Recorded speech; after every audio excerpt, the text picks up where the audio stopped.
Okay, actually this is an exoskeleton haptic gloves. So that what is the help of exoskeleton haptic gloves means you could just recognize a object in a AR and VR. So that end effector has been controlled in my hand.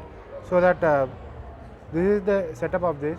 If I close over here, even the end effector is gonna move. So that each and everything is being made of servo motors. Why servo motors means servo motor has only the position of making rotating to the accurate angle.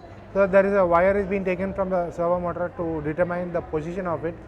So that taking a position of it is gonna make this servo motor to move forward, and there is a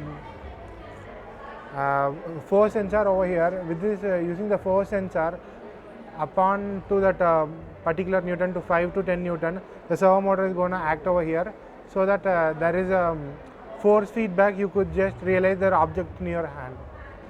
Thank you.